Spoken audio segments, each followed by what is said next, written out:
Kodungallur bypass DYSP office ജംഗ്ഷനിൽ അടിപ്പാത എന്ന ലക്ഷ്യം നേടും വരെ പിന്നോട്ടില്ലെന്ന പ്രഖ്യാപനവുമായി പ്രതിഷേധ സദസ്സ്. സമരത്തിന്റെ 800-ാം ദിവസം നടന്ന പ്രതിഷേധ സദസ്സിൽ സ്ത്രീകൾ ഉൾപ്പെടെ നിരവധി പേർ പങ്കാളികളായി. എലിവേറ്റഡ് ഹൈവേ കർമ്മസമിതിയുടെ നേതൃത്വത്തിൽ സമരപ്പന്തലിനോട് ചേർന്ന് നടന്ന പ്രതിഷേധ സദസ്സ് പി രാമൻകുട്ടി ഉദ്ഘാടനം ചെയ്തു. വണ്ടികൾ വന്ന് ബ്രേക്ക് ഇട്ട് നിർത്തുമ്പോൾ അത്തരത്തിലാണ് ഇത് പണി കഴിപ്പിച്ചിങ്ങനെ വെച്ചിരിക്കുന്നത്.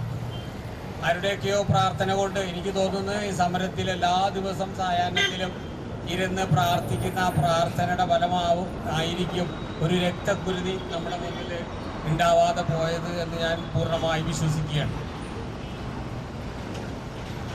നിങ്ങളൊന്ന് നോക്കണം, ഇപ്പം മാർച്ച് 15-ാം തീയതി കോഴിക്കോട് ഏറ്റവും കൂടുതൽ വാഹനങ്ങൾ പാർക്ക് ചെയ്യുന്ന ഒരു സമയമാണത്. താലപ്പൊലിക്ക് തന്നെ നമുക്കറിയാം, പോലീസ് അധികാരികൾ മുഴുവനും ഈ റോഡുകൾ മുഴുവൻ ബ്ലോക്കാക്കിയിട്ട് കൊണ്ട് പാർക്ക് ചെയ്യാനുള്ള അവസരം കൊടുത്താണ്. പക്ഷെ അത് തുറന്നു കഴിഞ്ഞാൽ സ്ഥിതി എന്തായിരിക്കും? സമിതി general convener advocate K Ansar അധ്യക്ഷത വഹിച്ചു.